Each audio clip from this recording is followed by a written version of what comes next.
You wake up in a mud brick house, sweating, sore, and already late.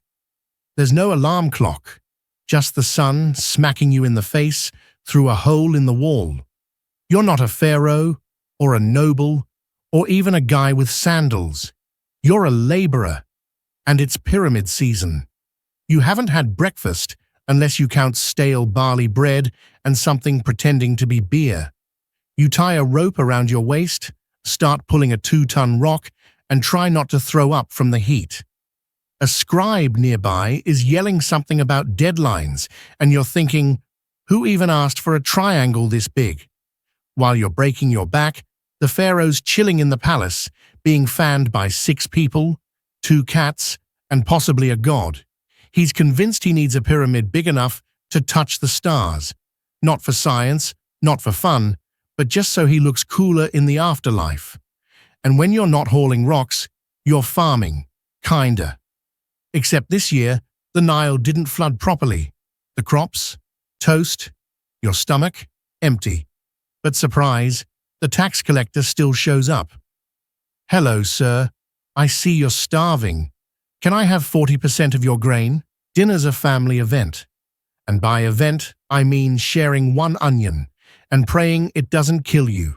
No meat, no seasoning, just vibes. Maybe if you're lucky, there's some lentil soup with a side of sand. You smile through the hunger because it's either that or cry. And even tears are a luxury. Let's say you get sick. Great. Now it's time for medical care, ancient style.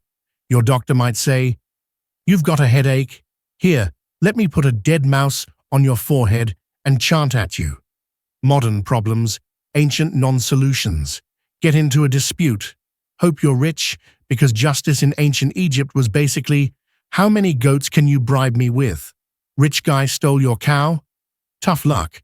Unless you can bring 3 witnesses and a miracle, you're going home cowless and sad. The gods were everywhere, and everything you did was to please them. Want rain? Sacrifice? Want health? More sacrifice? Want to not die horribly? Guess what? Yep, sacrifice. Meanwhile, the priests lived like celebrities.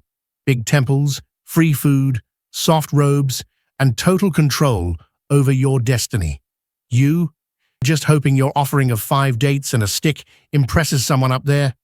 Home's home was a 1-room mud oven. In summer, it boiled you. In winter, it leaked.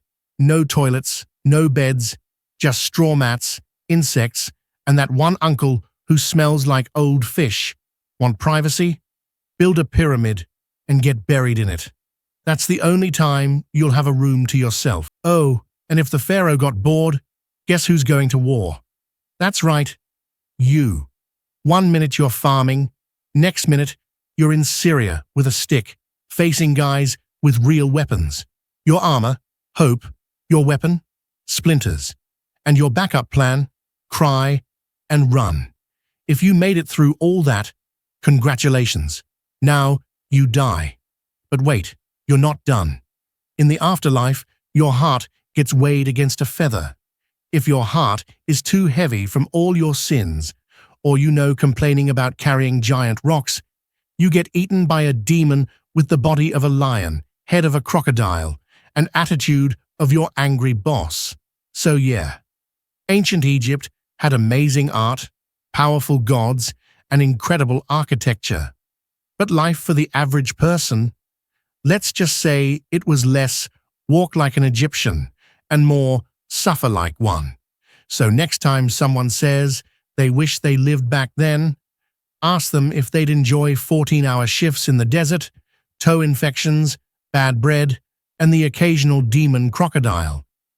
If you thought history was just kings and dates, think again. Hit that like button if your back hurts just from watching this. Subscribe for more brutal, weird, and hilarious stories from history, only here on HistoZ. Because the past wasn't golden, it was gritty, grimy, and gloriously awful.